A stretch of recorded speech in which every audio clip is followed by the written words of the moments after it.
Good evening, members and officers of the Council and members of the public. Welcome to this meeting of the Governance and Audit Committee. Firstly, I'll just go through the fire evacuation procedure. If the fire alarm is activated, please vacate the offices via the stairs, either through the security door behind me or opposite the lifts in the foyer. Please do not use the lifts. Please assemble in Hawley Square on the green. Officers will assist you and advise when it is deemed safe to return to the chamber. Filming. Does anyone intend to film the meeting? Great. Any member of the public who objects to the possibility of being filmed may wish to take this opportunity to leave the meeting, but I don't think anyone's filming, so that's great. Fab. Restriction on use of mobile phones. Would everyone present please ensure their mobile phones are turned to silent and that they are not used to make or receive phone calls in the chamber while the meeting is in progress. Please note this meeting is being live streamed, we think. For members of the public, the meeting will also be recorded and will subsequently broadcast on the Council's YouTube channel. Under Rule 20.1, would any member who wishes to speak under Council Procedure Rule 20.1 please announce it now? Great. Agenda item 1, apologies for absence. Apologies has been received from Councillor Duckworth. Are there any other apologies for absence? Agenda item 2, declarations of interest. Are there any declarations of interest? Agenda item 3, minutes of the meeting held on 20th July 2021. To approve the minutes of the meeting held on 20th July 2021, copy attached to the agenda pack. Please can I have a proposer and a seconder? Councillor Pugh and Councillor Thanet second. Thank you. Unless I hear any objection, I will take these as approved. Thank you. Agenda item 4, quarterly internal update report. I may introduce Simon Webb from East Kent Audit Partnership, who will introduce the report. Thank you, Chair. Good evening, members. This is our regular quarterly internal audit update report summarising the work of the Internal Audit Partnership on your behalf in the last quarter, together with details of our performance to the 30th of September. If I could draw your attention to the table on page 15, that summarises the 6 new pieces of work undertaken during the quarter. We were pleased to report substantial assurance in the areas of procurement and also payroll, which is undertaken on your behalf by East Kent HR. Tenant health and safety, we were particularly pleased to report reasonable assurance overall in this area. If I could draw your attention to the table on page 19, that summarises a breakdown of the assurance levels between the various areas of tenant health and safety. Very pleasing to see substantial and reasonable assurance in areas such as fire safety, gas safety, Legionella, particularly considering the state that you inherited this from East Kent Housing and the very, very low levels of assurance we had at that time. It is a very substantial increase in assurance level, and that really is a tribute to Bob Porter and his team in the housing section. There's one area, fairly minor, where we're currently reporting limited assurance, and that's general needs housekeeping within communal blocks. That should be fairly easy to fix, and we would hope to report at least reasonable assurance in that area when we come back with a follow-up.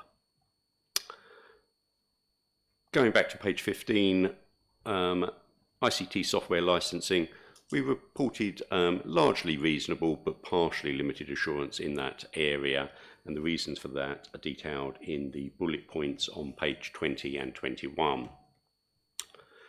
Commercial let properties and concessions, unfortunately we concluded limited assurance in that area, and again the reasons for that opinion are detailed on pages 21 and 22, particularly surrounding not having up-to-date rent reviews. We would hope to see an increase in assurance in that area by the time we come to undertake the follow-up, and that will of course be reported to a future meeting of this committee.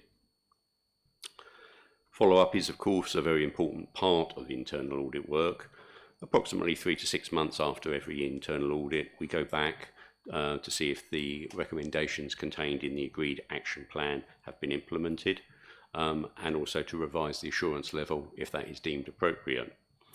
During the period under review, we undertook one follow-up, which was of cemeteries and crematoria, and the assurance level there has raised from reasonable to substantial. That is detailed on page 24 of the agenda pack. Page 26 of the agenda pack, Annex 1, shows progress to date against the Thanet District Council 21-22 agreed internal audit plan. As at the 30th of September, we had completed 43.7% of the Council's agreed plan, fractionally behind the 50% target at the 6-month stage. However, I can update you to the 30th of November, i.e. yesterday, we were up to 63% against the 8-month target of 66%, so very much on target to complete substantially the Council's plan by the 31st of March.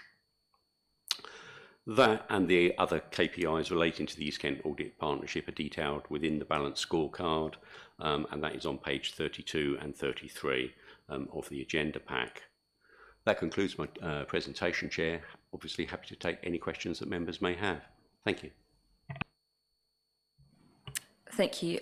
Members, do you have any questions or comments you'd like to make? Councillor Whitehead. Thank you very much. No questions. Thank you very much for the update. Just to echo what you said in relation to housing, really, they've had an extraordinarily difficult job and they've dealt exceptionally well with it, even in pandemic circumstances. So I think it's very pleasing to see this and they deserve a lot of praise for that. Thank you.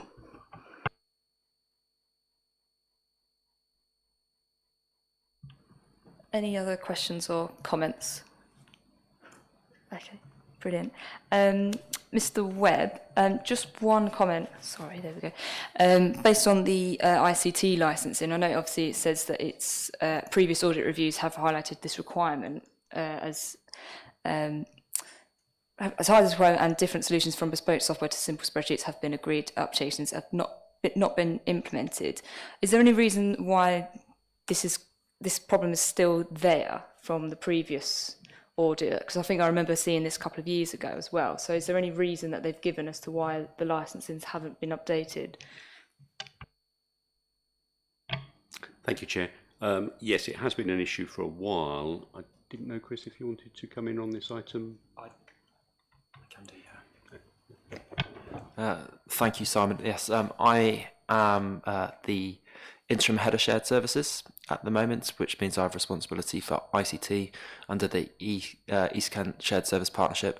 I'm afraid I can't actually give a full answer to you at the moment, Chair, but I have literally just sent that across to Dan Evans, the head of ICT, this evening, just as Simon was giving his presentation, for an update on who is leading on that at the moment, and be able to give you a response in writing after the meeting. Brilliant. Thank you, Chris.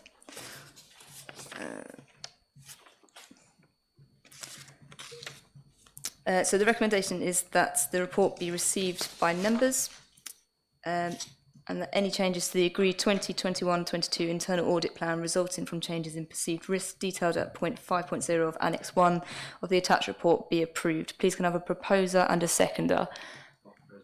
Proposed by Councillor Cupp and seconded by Councillor Pugh. Unless I hear any objection, I will take this as approved. Thank you. Moving on to agenda item 5, the mid-year review 2021 to 2022 Treasury Management Annual Investment Strategy. With the Director of Finance, Chris Blundell, please introduce the report. Thank you, Chair. So this is the first of 2 Treasury Management reports I've got for you tonight. Aren't you lucky? So this first one is the mid-year report. So it's looking at our position where we are in the current financial year for 21-22 at the half-year point, so halfway through September. This report's already gone to Cabinet. It went to Cabinet on the 16th of November, and subject to any comments or recommendations that the committee would want to make, it will now go on to the next full council meeting. So just as a bit of a reminder, Treasury Management is all about how we manage our cash flows, our borrowing and our investment. A large part of it is about how we manage our capital expenditure in terms of the capital programme and putting the borrowing in place to finance those capital plans. In other words, it's making sure we've got enough cash in place to pay the bills when they become due. I'm pleased to report that I don't envisage with us meeting any problems meeting the targets that have been set, or the limits that were set, and the strategy that was approved back in February. So just to give you an overview of some of the headlines in the report, in terms of capital spending, that's set out in section 4 of the report, and at section 4.2, you'll see that at the mid-year point, we'd spent £5 million of our revised £31 million capital budget for 21-22. So that obviously is below where we'd want to be at this point of the year. There was much more detail provided for the reasons of that in the mid-year monitoring report that also went to the same cabinet meeting. Just below that, it does give you an overview of some of the schemes that have not had any spend against them, those schemes that have got budgets in excess of £500,000 in the general fund. And also there's some schemes that are lagging behind on the HRA as well. So it's expected that those schemes will catch up towards the end of the year, but I think it's unlikely that we will spend the full revised budget. The same section, so if you move across to 4.3, that shows how our revised capital budgets will be financed. So at the start of the year, we were expecting that our budget would be just shy of £22 million for the capital programme, but our revised budget is now £31 million. So that's quite a sizable jump, but I'm pleased to say the majority of that is just from grants, and there's only going to be a modest increase in borrowing. So that's a sort of overview where we are for borrowing for the year. Looking in terms of our investment, that's covered off in section 5. Section 5 shows that we had about £54 million worth of investments at the midpoint of the year. That's pretty much all in very low risk money market funds. The average return that we're getting on those funds is 0.07%. So that's a very, very low rate of interest. It's next to nothing. Interestingly, the benchmark that's provided is that we get a negative return. So we're beating the benchmark in the fact that we're not paying our banks to give them our money. So that's a minor win. In terms of borrowing, some more detail on that. Our borrowing position in section 6 shows that we had approximately £20 million of external borrowing at the mid-year point. There was no new borrowing undertaken during the first half of the year, but we have repaid about £4 million during the year so far. So opening balance on our debt was about 24. It's now down to 20. We are going to look very carefully at our borrowing position in the second half of the year. Interest rates are low at the moment and forecast to increase. Particularly even this month, there's some speculation that the Bank of England may increase rates slightly. So we are monitoring that position, and we will consider whether we need to take some more debt on board earlier than we initially planned. So just to wrap this report up, members are asked to make any comments before it goes forward to Council for approval. Happy to take any questions, Chair. Thank you, Chris. Any questions or comments from members? Councillor Pugh. Thank you, Chair, and thank you, Chris, for your report. I have a couple of questions, and I'm going to start at the one at the end because it's the one that I'm on the page of it. So it's page 58. I believe it's Annex 1, point 3 is debt maturity. And I just wondered if you could just speak in a bit more detail, particularly about the graph, because I think I mentioned this at our last meeting, actually, about when our debt will mature, and particularly the ones that are 10 to 20 years and what the risk would be to us as a council. But I was wondering if you could just provide a bit more detail, particularly in the debt that's set to mature in under a year, and how much that may be a risk to us, or if that impacts on our investment. And then, yeah, I'll come back because I've got another question about something. Yeah, if that's okay, yeah, because I've got to flip back, you see, Chris. Thank you. Yes, if you look at that chart that has been identified in page 58, this shows the debt maturity at 31st of September. As I'd already mentioned earlier, we'd already paid off £4 million during the year, so that's not included in that. So there's a further £4 and a bit million that we're expecting to repay this year. It's likely we will refinance that debt and take on additional borrowing at that time. You can see then beyond that, there's there's not a great amount or a large proportion of our debt profile that's coming up for maturity over the next 5 years. Then there's a relatively large tranche of it that falls between 10 to 20 years. In terms of our risk of being able to refinance it, that doesn't have a huge bearing on us because we are currently under borrowed. And what I mean by that is we have a borrowing need in terms of how much we need to borrow to finance all of our capital plans, all of the schemes that we have in our capital program. They obviously have a borrowing need. There's two ways you can finance that. Firstly, you can go out to the markets and see if you can get private investment. Secondly, the route we tend to take is to use PWLB, and those are the two external routes you can get to actually get debt on board with the council.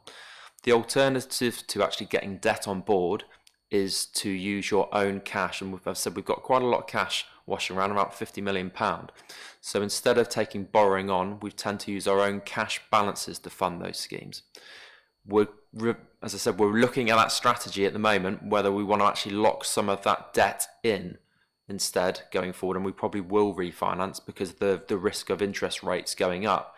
There's not a huge amount of debt that needs to be refinanced over the longer term, but still that £4 million, it probably makes sense to refinance it sooner rather than later, rather than effectively using our cash balances now and then having to take that debt on in a few years' time when we expect rates will be a bit higher. And the next report I've got, there's a forecast from our consultants, and they're expecting interest rates to get up to about 1.25% base rate with it by about 2025. So those are the risks that we're concerning, because when we expect interest rates to go up, we're more likely to take borrowing on sooner rather than later. So in terms of that profile, that chunk, that £4 million is the amount that we're looking to refinance. So when it comes due for repayment, we are most likely to take out a new loan rather than using our cash balances, if that makes sense, Councillor Pugh. Next question. Brilliant. Thank you very much. That has certainly reassured my fears. Next question is just on in relation to page 36 of the report. This part with the bullet points, it says, as the 30th of September 2021, Council's investment balance was 54.2 million. And then in brackets, it says 30th of September 2021, 42.3 million. I just want to check. I'm assuming that that's a mistake and that it should say 30th of September 2020. You're correct. That is a mistake. That's right. I just want to check. Thank you, Chris.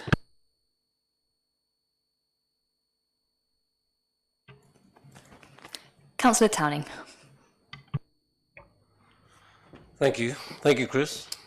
I want to go to 4.2 of your report, where you're talking about capital expenditure, and you've got a list of 6 items there. Now, the office refurbishment of 3 million has been sitting around in a number of reports, and of course you go through it, and has any of that money actually been borrowed yet? And especially the refurbishment of toilets, which is 0.75 of a million. Could you tell us what has been borrowed and what hasn't been borrowed, and where we are with this all? Thank you. Absolutely. Thank you, Councillor Towning. In terms of those 2 schemes in particular, there's no borrowing in the programme set aside for them. The plans for those 2 schemes in particular have always been that they would be financed through the disposal of related assets. So in terms of office accommodation, ultimately we would look at any sales proceed that could be generated from this site in particular, and would therefore then be utilised for investment to the sum of around £3 million for any future office accommodation requirements. So until the office accommodation plan and our asset management plan is sort of progressed further, and that's something that is being considered by our corporate management team. That scheme effectively there cannot be expenditure against it until we've got a plan to sell it. It may be that expenditure starts beforehand and there's some form of bridging arrangement, a bit like a bridging loan, but ultimately it will be financed through the receipt of a sale of this or other related office accommodation. Similarly with the public toilet expenditure, that has been put in the scheme up to a value of £750,000, but all expenditure on public toilet refurbishment would be funded through the disposal of existing public toilets. And again, there's not been any recent disposals to my knowledge, and that's why there's not been any expenditure against those that scheme as well. Well, we all know that the toilet situation in Thanet is rather acute, to say the least. And interest rates currently being low, and we've got a bit of money slushing around, as you quite rightly pointed out. Don't you think it'd be prudish that we borrow that £750,000 and get these toilets sorted out whilst the money is available at a lower interest rate? Obviously, the cost of borrowing is very low in terms of the interest rate that we can get it. But if we were to borrow that money, we would have to repay it, and actually the debt repayments would still be significant. So, for example, if I just finish this point, Chair, and then I'll let Councillor Cupp come in. If we were to borrow £750,000, we could borrow that money relatively cheaply, and the interest payments associated with it would be pretty modest. However, we'd have to find revenue budgets or our reserves ultimately to repay that sum of £750,000. Or alternatively, what we're saying, because we don't have that money available to us, we need the disposal from sites. That was at least the initial plan when the scheme was put together, in order to fund any related expenditure that would result in the refurbishment of the public toilets. Yeah, Chair, if I can hand back over to you now. Can I just come back? I mean, the problem with disposal of the toilets, okay, because they're in such a terrible state, no one is prepared to take them on. If we refurbish them, there's a greater opportunity to actually dispose of them and recoup that money that we've actually borrowed. Maybe that should be considered. Amanda, do you want me to pass across them to you? Yeah.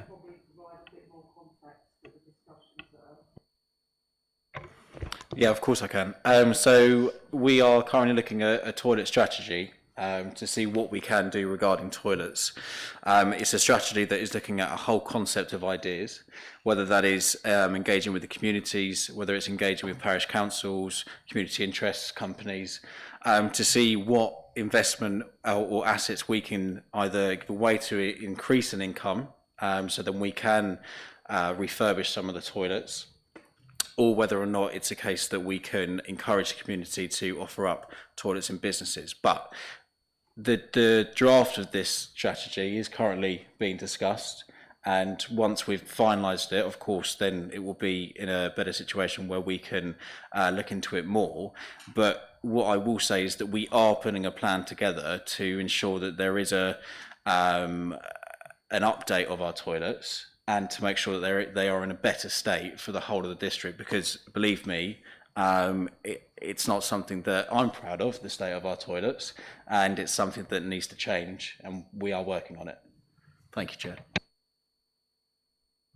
Thank you, Councillor Cupp. Are there any more questions for Mr. Blundell? Councillor Garner. Thank you. Yeah, I've got a question from the same list that Councillor Towning was talking about, but mine relates to the Parkway Railway Station allocation of £2 million, which I believe is allocated from reserves. I know there were some conversations quite recently that might be reduced because of funding from KCC being increased, I believe. If we come to a resolution of how much exactly we are going to have to pay towards the Parkway Station? Yes, please. Thank you for your question, Councillor Garner. Yes, I mean, there have been discussions around ensuring that our contribution to the Parkway Station is proportionate to that of KCC's. Currently, our position is still that it's 2 million, subject to the final determination around the cost of the project and KCC's actual allocation. But that principle is still in place. It's just we're not in a position yet to confirm exactly what that proportion is. Sorry, can I just a quick follow-up? Do we know when we will know what that will be? I suspect that will be probably nearer towards the end of the delivery of the project. So probably I would say we're probably waiting till about spring next year before we're really be in a position to actually finalise that decision. Okay. Any further comments or questions? Councillor Towning. What I haven't managed to find is the actual, how many hours of beach cleaning have we costed in our budget for the coming summer? Are there any figures, any hours that you could, advise us on, Chris? I'd like to, but I don't think it's really relevant to this report in terms of this is a Treasury Management report. It's certainly something that I'm happy to discuss with you further, Councillor.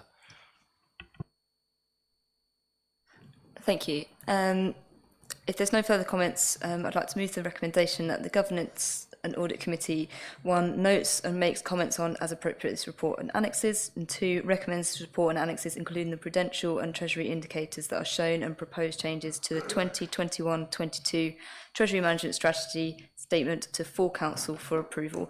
Please can I get a proposer and a seconder? Proposer Councillor Pugh and a seconder Councillor Towning. Unless I hear any objection, I will take this as approved. That is approved. Moving on to agenda item 6, the Treasury Management Strategy Statement, Minimum Revenue Provision Policy Statement and Annual Investment Strategy for 2022-23.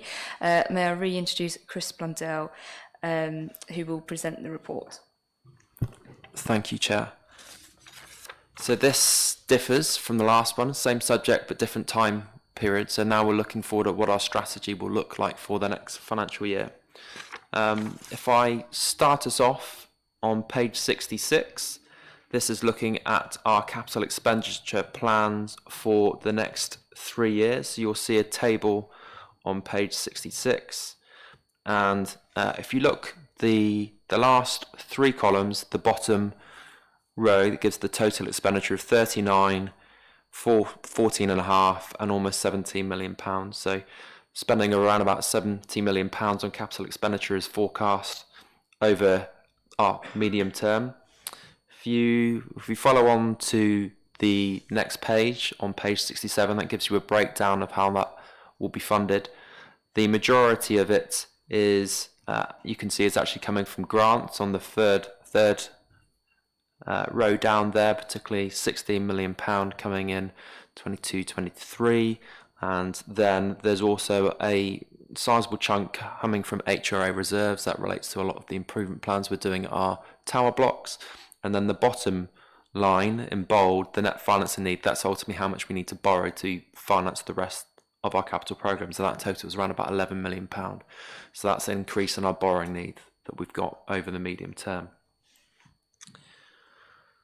Moving forwards, in this section, there's a requirement for council to reconfirm our minimum revenue provision, and that's effectively the policy that we've got in place for the repayment of debts.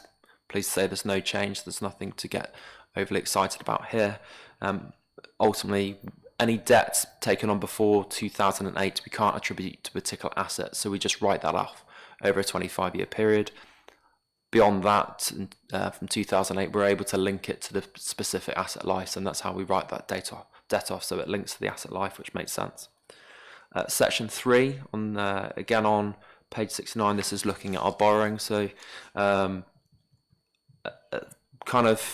table that we're looking at, just get to the right one, my apologies.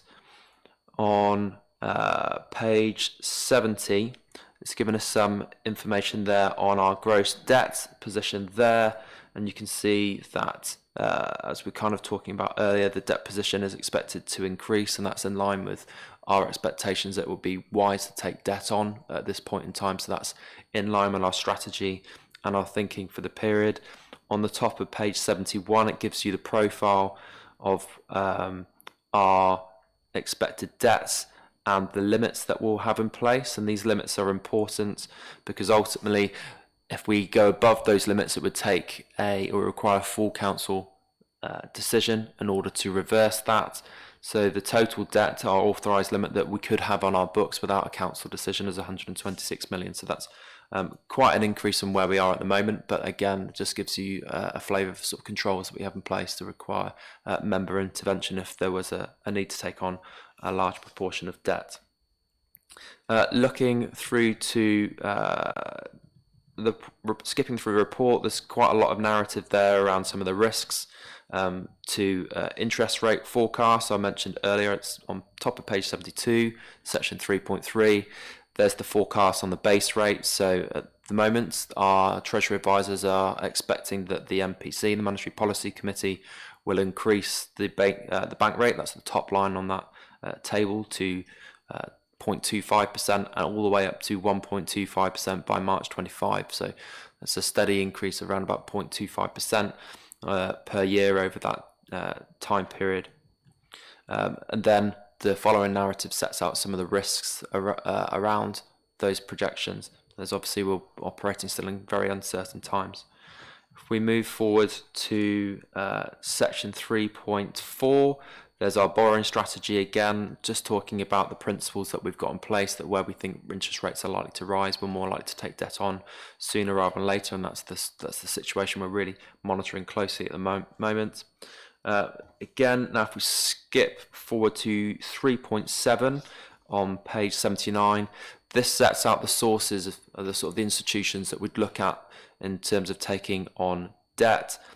So we've got primarily is the Public Works Loan Board, they're the source, but then we could go out to market for other areas. Local authorities, it's called the local market, as we say, primarily shorter data maturity. So if you want to take some borrowing on for less than a year, local authority markets is a reasonable avenue. Some financial institutions, but that's not something we've looked at previously. The Municipal Bonds Agency is a collaboration of local authorities who've been looking to work together to try and offer cheaper borrowing, and then there's some other government sources of funding that can be used as well. Moving on to investment and our strategy for investment. So that kicks off in section 4, again on page 79. Really the key here is around managing risk. Creditworthiness is our key consideration. In other words, we don't want to be lending money to organisations and institutions that we think may go bust. So that's our primary concern, because it's public money. We always want to make sure we can get it back first and foremost.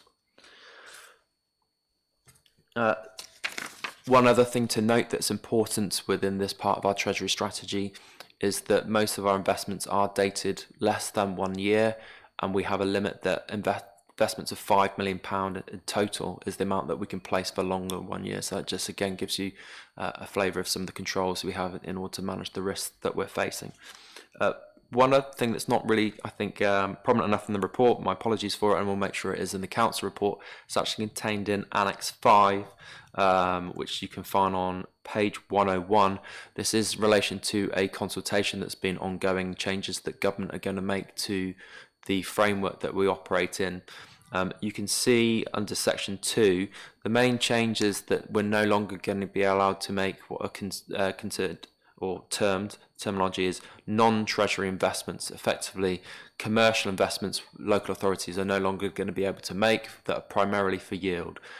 We can make investments within the district, but they would really need to have some service objective linked to it. Primarily, regeneration is the usual sort of avenue you can be looking at to make that, but there's been a lot of concern of some local authorities. We've not been involved in it, but there have been some local authorities, including districts, taking on a large amount of borrowing in order to invest in what's considered risky commercial property, such as shopping centres and places that are completely disparate to the geography of the local authority.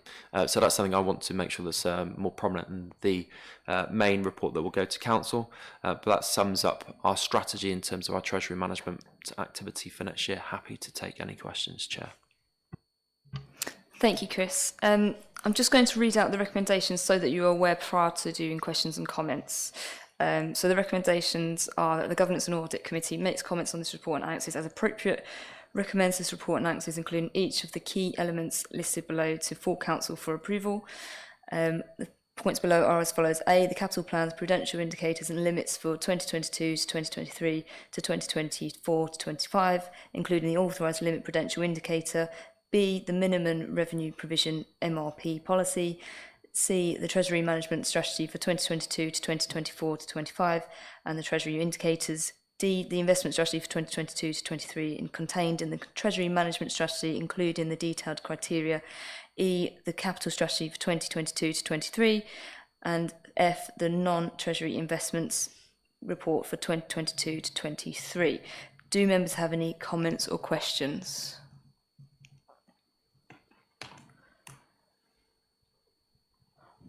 Okay, the only comment from me is on it's obviously item 6, but page 65, saying about previous training for members was back in 2019.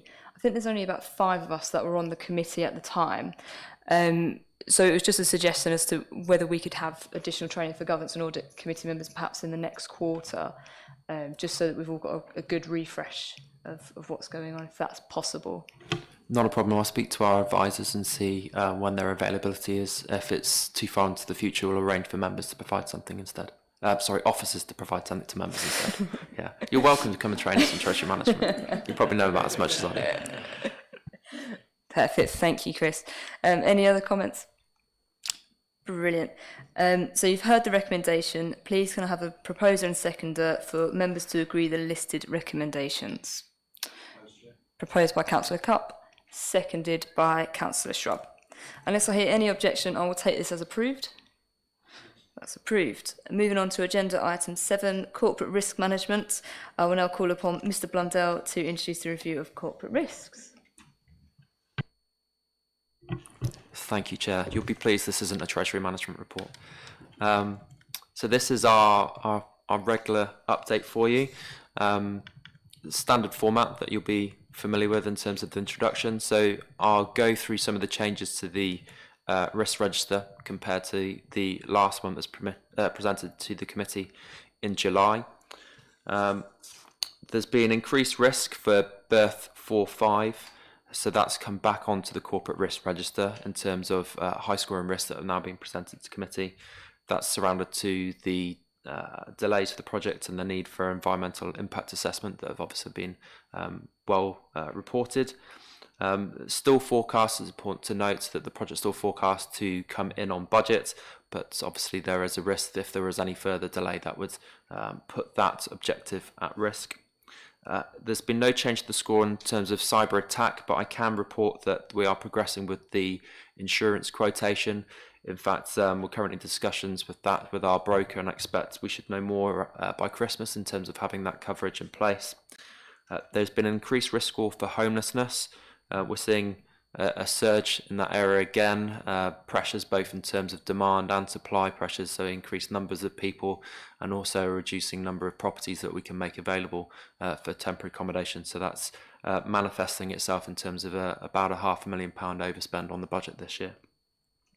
I'm sure this would be presented differently now, but at the time of writing, there was a reduced risk for COVID-19.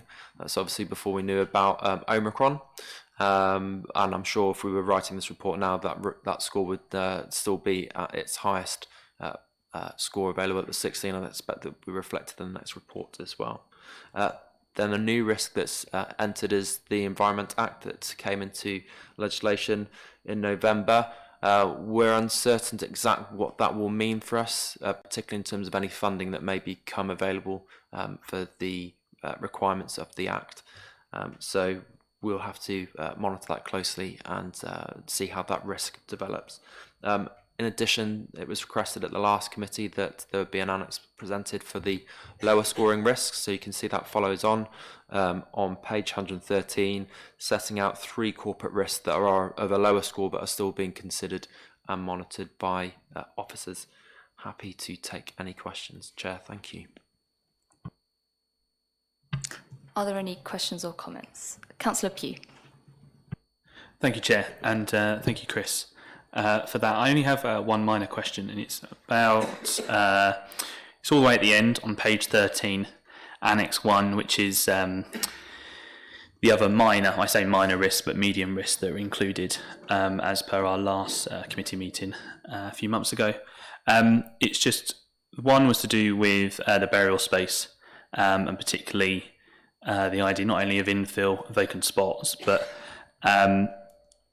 perhaps you could maybe provide a bit more clarity in how the mitigating actions have reduced it down by 3 points. When, I mean, I'm not of any knowledge of how many, I'm not particularly aware of how many spaces we may be able to infill ancient graves and stuff like that.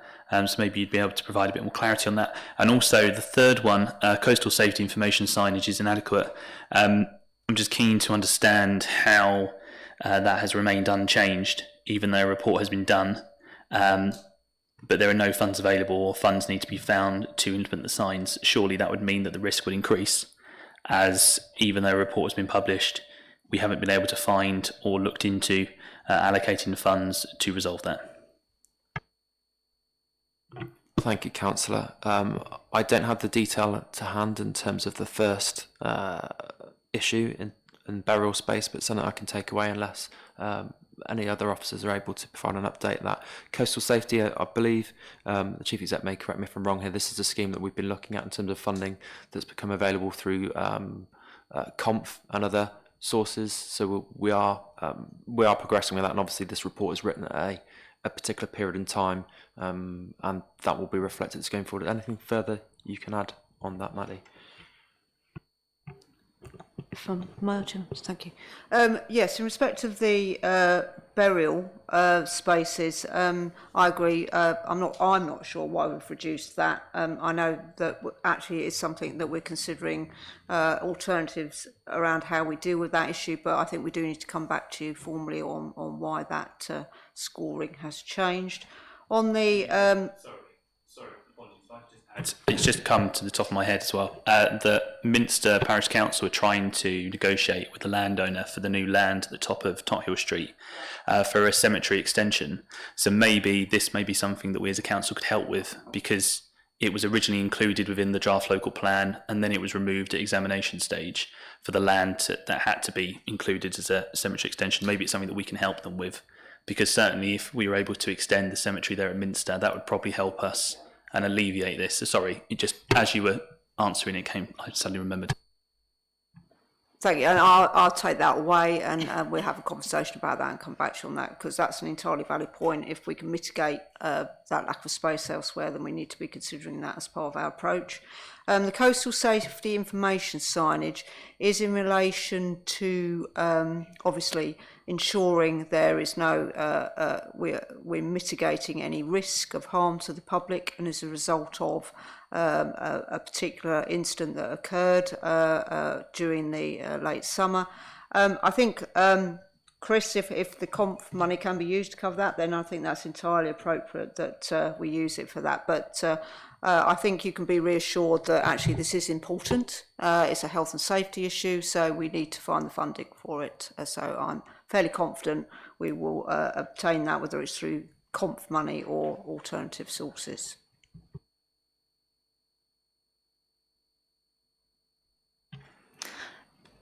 Councillor Garner. Thank you. Yeah, I'd just like to ask a question related to the increased risk related to berth 4-5. I mean, obviously the update for this report was completed a few weeks ago, I believe, so it's not fully up to date, because since this report was done, the marine licence application was withdrawn, so that's added some further delays, so that sort of, I would say that possibly increased the risk associated with berth 4-5, but I don't think the risk can actually be increased from what it is at the moment, is it? Like a number of the other risks, they're sort of at their limit, which sort of leads into another question and comment, really. If we've got a number of risks that are at their limit, there isn't really anywhere for them to go apart from down. So what actually is the process? I mean, I could sort of link in with the governance risk, because obviously that's been updated since the update was put on here, that we've had the extraordinary meeting, we've agreed a number of actions, and I guess risk is at 4.4. We've got these actions that have to be actioned within a short period of time. How do we actually monitor, or how do we reflect that some of these actions might not be being progressed as speedily as they should be, but there's nowhere for the risk to go? You know, how does that work? You're correct, Councillor Garner. They are at their maximum, so they can't be increased any further. In terms of the way we assess the risk, we look at it's a product of the impact and the probability, so the likelihood of something happening and the impact it would have if that arose, and the scores effectively times together. So 4 times 4 gives 16 as our top risk, and that's how the scoring has come together. For all the schemes you've mentioned, and for all our high-profile schemes, we will have action plans in place where these actions effectively are our mitigating actions that will help us to alleviate the risks that are sort of inherent with those particular items that we're discussing, and they will be monitored throughout the sort of the life cycle of those risks. With some of them, it's difficult to.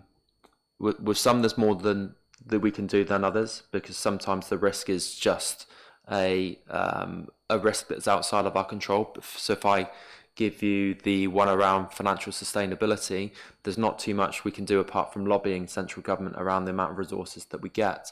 Where others, obviously, there are things that we can do more proactively around project plans, say for example for BER 4.5, and you've mentioned the actions that have been taken by the council in relation to governance. So my response to that, unless the Chief Executive Chair has anything else to add, would be that we've got action plans in place to address some of these key risks, and they are trying to mitigate those scores down as much as we can. But at the moment, even with those actions in place, I feel those scoring is still appropriate. I'm hopeful that as we progress, those scores will come down to reflect the progress that we're making. But at the current moment in time, I feel the scoring is fair and accurate for the risk that the organisation's faced. Thank you, Chair. I have nothing further to add to that excellent explanation of risk scoring, Chris. I think just to provide some accuracy around or clarity around BER's 4.5 position, absolutely, the submission was withdrawn a few weeks back as a result of the requirement to accommodate the EIA, the Environmental Impact Assessment. That hasn't actually at this moment changed the risk in relation to the timescale for the delivery of that project. I think, as Chris very rightly pointed out, the reason that it is significant for us, absolutely, is that if there is any further delay as a result of some of those processes that we're following through the local planning process and with the Marine Management Organisation, if they are delayed, then obviously that may have consequences in relation to the timescale, and then obviously in relation to potentially the risk associated with additional costs. But just to reassure you, we are working very hard with all of the relevant stakeholders, including the MMO, who are also liaising with our local planning authority to try and make sure we align as efficiently as possible all the appropriate processes that are involved in actually achieving the outcome that we need to achieve. And that's part of the mitigation activity that Chris is referring to. But just to reassure you, it is totally on our agenda, and we are trying to manage it within our ability and bring all of those things together. Thank you. Thank you, Chair. Thank you. Any other questions or comments? No? Okay. One from me, Chris. Just on page... There's 2 from me, actually. I lied, sorry. Obviously, it's going to be. On page 110, where it talks about the homelessness risk. At the bottom paragraph says the service has also seen a number of members of staff leave the authority recently, and so resources within the section are also stretched at the moment, although interim resourcing is being put into place to ensure continuation of service. I just wondered, where it says that there's been a number of staff leave the authority, is there any work around sort of finding the reasons as to why they are leaving the authority? You know, exit interviews, what's the data behind, is there a common trend as to why they are leaving, and is it just, have we only just picked it up on the homelessness department as well, because that's within that risk? So I just wondered whether there was any sort of data or reasoning, common trends that you could pick out on. Thank you, Chair. Yes, through you, Chair, Estelle may wish to contribute to this as well, because within her responsibilities, HR falls within her remit. But we are aware there are recruitment retention areas, issues in some areas of the organisation. We monitor those carefully and look to establish how we can address those. In terms of this service in particular, I think there were 3 officers in particular. I think they all have varying personal reasons for their reasons for departure. I don't think there was any particular trends that could pin it down. And obviously there were personal reasons of nature. I didn't really want to expand on them in the committee. So I don't think that there's something inherently at fault within the housing service that's led to those, and something we need to be concerned about. But obviously the fact that there are vacancies puts service continuity at risk, and that's why the interims are put in place to ensure there is that continuity available. And I know recruitment is sort of in train to recruit permanent posts. Brilliant. Thank you, Chris. And the second one was more around the other side, which is on page, whatever it was, 109. And this could just be a publishing error, I'm not sure, but it talks about obviously the extraordinary council meeting being scheduled for the 2nd of November. Is it just saying that because this report was written way before, or should it be updated to reflect that it's actually happened? Yes, I think that's a fair comment. I'll need to look into the timeline in terms of, I think it was that narrative was probably written a while back ago and wasn't picked up as part of the review process. But ultimately, yes, it should reflect that that's a past event and not something that's scheduled to happen still. Thank you, Chris. So the recommendation is for approval. Please, can I have a proposer and a seconder to approve the review? A proposer of Councillor Pugh and seconder and a seconder of Councillor Whitehead. Sorry, I'm just completely had a mind blank then. Seconder of Councillor Whitehead. Unless I hear any objection, I will take this as approved. Perfect. We're now going to move on to agenda item 8. I'd like to introduce Estelle Culligan, Director of Law and Democracy, who will introduce this report. Thanks very much, Chair. Let's put my glasses on. Just bear with me a minute. Can't see. So if I'd invite you just to open the document itself, the annual governance statement, and just to say that I'm looking at it on the web, so unfortunately I don't have the same numbering as you have. So I'll just refer to page numbers in the document itself, so 1, 2, 3, 4, 5, etc. So I brought this before you because it's an update of the annual governance statement, which you considered at your meeting on the 28th of July. And at the time, we thought that last year's annual accounts would be published in September. And so what happens with the annual governance statement is it's published annually at or before the publication of the audited accounts. So I brought it before you in July because obviously it was important to approve it before the anticipated approval of the accounts and publication in September. However, there have been various delays with the with that audit, and so they're not yet published, but I believe they will be published shortly, hopefully. That's an optimistic statement. Hopefully there will be. We published last year's annual governance statement in December, so really it's important to get this published and get this out there. And also since July we've had We've had lots happening. We've had the statutory recommendations on the 12th of October, which we accepted on the 2nd of November. So I thought it was important to bring you an updated document that was as up-to-date as possible, that hopefully if you will approve, then I can ask the leader and the chief executive to sign it off and we can get it published on the website.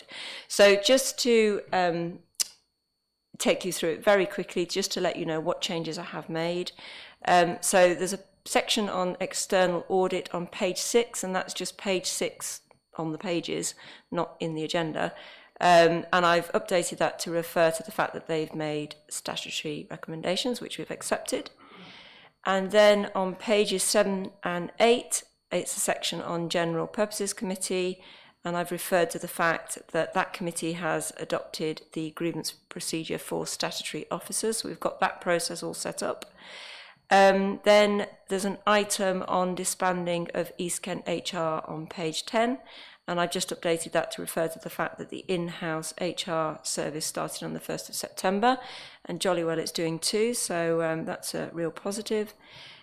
And then, let me have a look. The item, I think, which follows on from the item on East Kent HR is the item on issues raised by this committee at the March meeting in respect of governance and culture. And again, I've just referred to the issuing of the stat recs on the 12th of October. The action plan for 2021-22 at pages 12 and 13, I've updated that to include reference to the statutory recommendations again, and also to update the amendments to the Constitution which have taken place, because there's a few more that we've done recently. Other than those amendments, the annual governance statement is as previously approved on the 28th of July, and that's it basically, fairly straightforward. So if you have any questions, I'm very happy to answer them. Thanks very much. Members, any comments or questions? Okay, I've got one comment, just for a little bit of clarity so that it's a bit clear, because I got a bit confused with it. But there's a sentence that says on page 5, on your one, I believe, the lack of an external quality assessment EQA against the PSIAS is hereby disclosed as non-conformance in this annual governance statement. What does that mean, and is there a particular reason why that decision has been made? Thanks very much. I'd like to hand over to Christine Parker, who's here from our internal audit team, who'll be able to explain, because that is her report in the document. Thank you. Thank you, Chair. Apologies, this would have originated from our annual report where PSIAS would have been explained in full. It needs to be copied through, so I'll make sure that happens in future wording for the document. So it is the public sector internal audit standards, and the comment is made. So one of the standards is that every 5 years internal audit has an external quality assessment carried out. This has been regularly appears on the agenda with the client officer group, which is the 4 Section 151 officers from each of the 4 councils making up our internal audit partnership. The conclusion to date has been, rather than spend the money on having an external quality assessment, they are content to rely on our own self-assessment, which one of the Section 151 officers, ordinarily from the Dover, as we have that sort of direct reporting line to him, reviews. That is something that we are about to meet again in January and consider again. We have in the past obtained quotations from SIPFA and the Institute of Internal Auditors and others, and it is an expense that we've considered and so far haven't actually undertaken. In the past, before this requirement came in, it was something that external audit did under the guise of the Audit Commission, and they probably did it every other year. And we had, in my experience, only one detailed assessment. So yeah, we do report on this, of course, to the Audit and Governance Committee, and the last time we brought the results of our self-assessment to committee was March 20. So we will be doing that again, and bring in the annual report. We also report on our progress against any actions that we've identified. So I hope that explains it, and apologies that it's probably a little bit cryptic in where it's lifted out of our report, but yes, so it will be reconsidered again in January by the collective Section 151 officers. Thank you. Wonderful, thank you. The recommendation is that the committee agrees the annual governance statement 2020/21 and authorises the leader and chief executive to sign it off for 2020/21 and for it to be published. Please can I have a proposer and a seconder to agree the annual governance statement 2020/21. Proposed by Councillor Pugh and seconded by Councillor Shrub. Thank you. Unless I hear any objection, I will take this as approved. Thank you. We'll now move on to item 9, which is the 2020-21 External Audit Progress Report. I'm going to hand you back over to Chris Blundell, who will introduce this on behalf of Grant Thornton. Thank you, Chair. Yes, I'm afraid you'll have to do with me tonight instead of the external auditors for their update. There's not a huge amount to report in terms of the update on the progress of the audit of the accounts, as Estelle referred to in her presentation. The audit is still not completed. I can't say with any certainty when it will be, but we're not alone. Only 9% of local authority audits were completed by the September deadline this year. There is a resourcing and capacity issue in the local authority audit market at the moment. Not only are there less auditors available, remote auditing is harder to undertake than on site, and they've got more complex audits to undertake because of their regulator. The Financial Reporting Council has put more requirements in place in terms of their audit evidence and assessments that they need to undertake. But the work they've done so far is progressing reasonably well. So they've not found any mistakes on our accounts so far, so that's a win. But touch wood, that carries on in that vein. In terms of the value for money assessments on page 137, they've given an update on where they are with a number of years value for money opinions they're still looking at all the way back to 1819. 1819, I'm expecting that we will get sort of an adverse a qualified audit opinion in terms of our contract arrangements that we had in place for monitoring the contracts at East Kent Housing, but obviously the council's already taken steps to address those. And then the other audits that are ongoing, value for money opinions, they largely again relate to similar issues across those 2 years, are financial sustainability and some of the matters in relation to governance that have already been raised by the auditors in their recommendations that the council has raised. So that really is a summary of where we are with the audit at the moment. Happy to take any questions. Councillor Garner.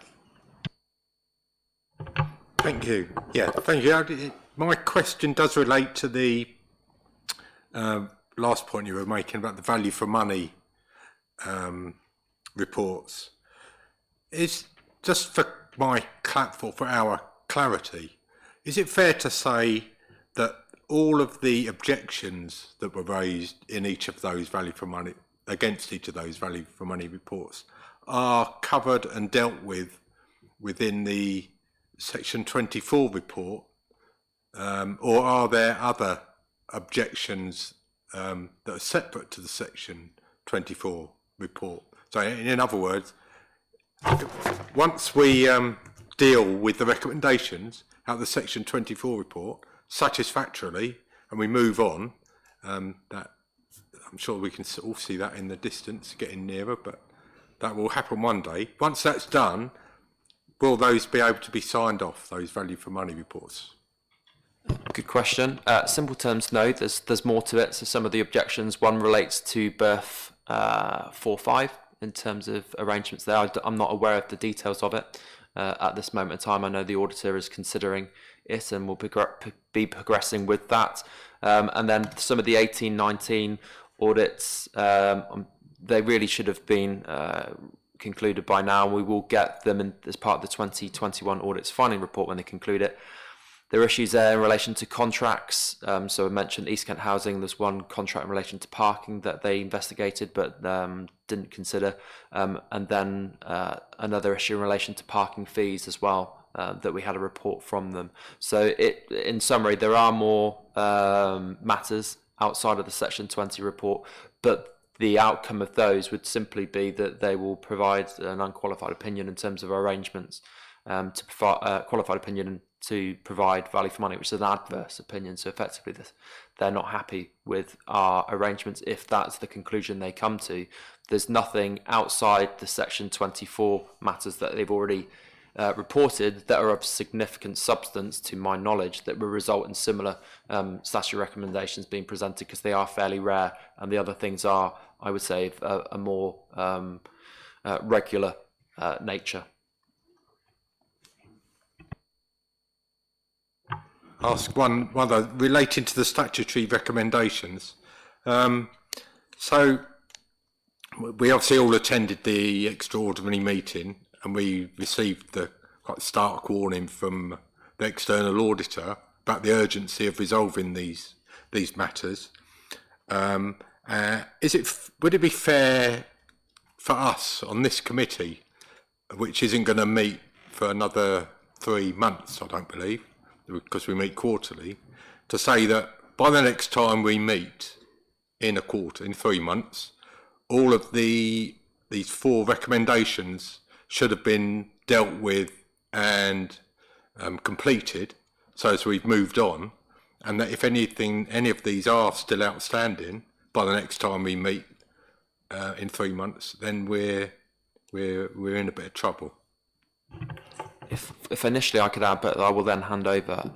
Just Paul Dossett, I think he mentioned that 6 months was sort of the time frame that he specified. But given that it's of a governance nature, I think it'd be more appropriate for the chief exec or for the acting monitoring officer to address that. Thank you, Chair. Yes, just to clarify, the request was by the external auditors at the council meeting for significant progress to have been made within 6 months. I think we would all agree. We certainly want to progress this as quickly as possible. And ultimately, there are 4 recommendations. Some of those are much more within our control, but obviously the ones regarding the independent monitoring officer will require their view around actually how much time it's going to take them to conclude matters, and that's something that's still is still under discussion. Okay. I mean, I think ultimately, sorry, Chair, just to say that I think actually we've expressed our desire to have this done as efficiently as possible, but I think we just need to be mindful that we want it to be done properly, so not to put unnecessary pressure, but obviously recognising the 6-month timescale. Any other questions or comments? Brilliant. Would members like to note the report? Perfect, thank you. Moving on to agenda item 10, appointment of external auditors, and it's Chris Blundell again. Thank you. This one, thank you, Chair. So this one hopefully is a bit more of a straightforward paper, pretty much a slam dunk of a decision, unless I present this horribly, and we come to some bizarre conclusion. But ultimately, we've got to procure our new audit contract that has been placed by the beginning of 2023-24. The current arrangements we have in place have we procured for a national framework, and that is the recommended approach to go forward again. There's no interest from other Kent authorities to have a joint procurement to this, and if we were to do it ourselves, it's much more likely that it would cost more, and there's a risk we might not even be successful in appointing an auditor. So going forward with the national framework scheme is by far the most advantageous scheme, but it does require full council decision, which needs to be given by the 11th of March. So the recommendation for the committee is to recommend that action on to council. Happy to take any questions, but I think this hopefully is a relatively straightforward one, unless I've misinterpreted it.